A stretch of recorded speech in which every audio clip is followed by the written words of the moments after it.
Hey there guys, what is going on? Sai here and welcome back yet again for another Gran Turismo 7 setup video for the channel. Today guys, we've got the Mercedes-Benz SLR McLaren 2009, and when this thing first came out I was absolutely in love with this thing, and honestly I feel like it's aged really well. It still looks absolutely amazing. But enough about how this car looks, let's get down to the business and how it drives. Now out of the box it doesn't actually drive all that bad. The only real issue with this car is its back end and its torque. It's got so much torque, the back end, no matter what corner you are at, no matter how much throttle you are inputting there, the back end will kick out.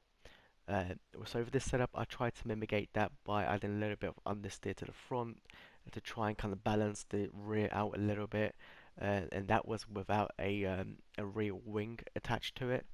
I didn't get really far. Tried everything: reverse rake, normal rake, and so forth. Balance settings.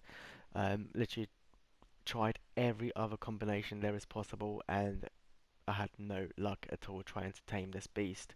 So the only thing I had left to do is to slap on a hideous rear wing on this thing, and it did the trick. It did absolutely the trick. So for this particular car, I would recommend putting a rear wing on if you want to drive it around a circuit or anywhere without crashing into a barrier or spinning out and so forth. So it really does help. Anyway, let's go ahead and look at the setups. So with this particular car, we've got 5 setups. We've got the maxed out setup, the 600 pp setup, 650 pp setup, 700 pp setup, and 750 pp setup. So feel free, guys, to pause the video at any point in time.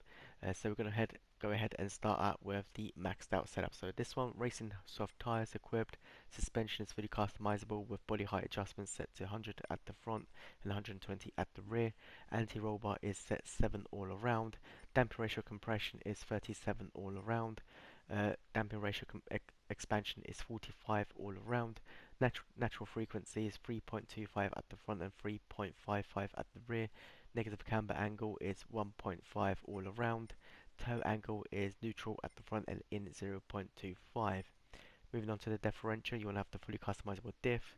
Initial torque is at 15, acceleration is at 5, and braking is at 15. Moving over to your downforce settings, so for the downforce you want to have 180 at the front and 280 at the rear. If you are planning to use this car without the rear wing, for to use it without the rear wing, the downforce settings would be 110 at the front and 80 at the rear. That is the rear default setting for the downforce there without a spoiler. That kind of works on some tracks it doesn't kind of work, so it's a bit of hit and miss without a rear wing, so I really recommend a big wang on this thing.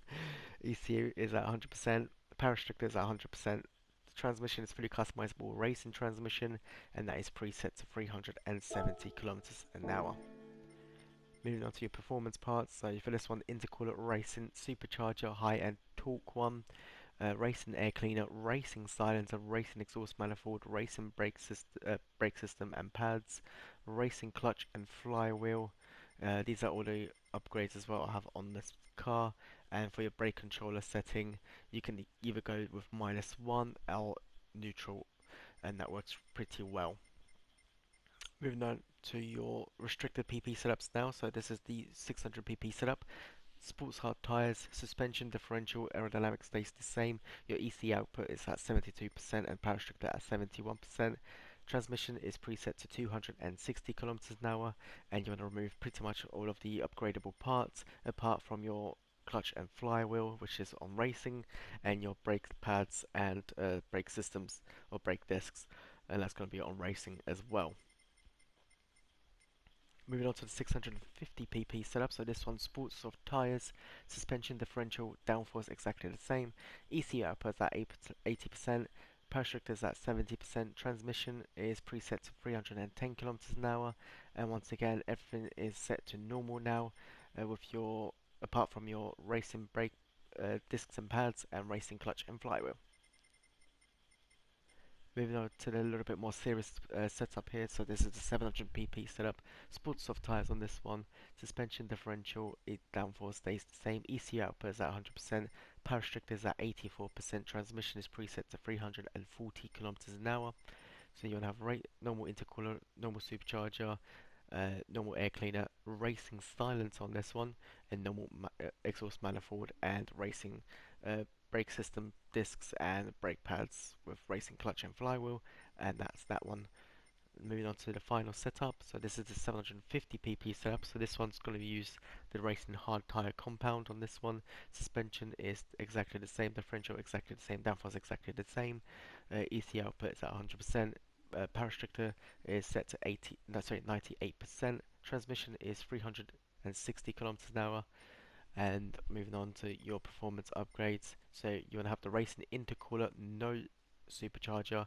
The reason I'm not running any supercharger on these setups is because honestly they're going to give so much torque, the back end is just going to keep coming out. So you want to try and mimic that by having no supercharger equipped there. You can see just how much the torque increases there if I would have it on. So to play it safe, no supercharger. If you can handle it, go ahead and slap that on. It's up to you.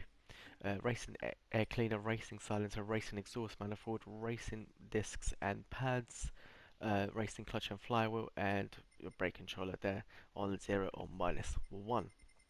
So that is it for these setups, guys. Uh, do hope you guys these setups do help you out and you like them. Don't forget to show your support by liking the video and also the commenting down below. And I'll leave you guys now with a reference lab around Catalunya to see what this thing can do. Enjoy.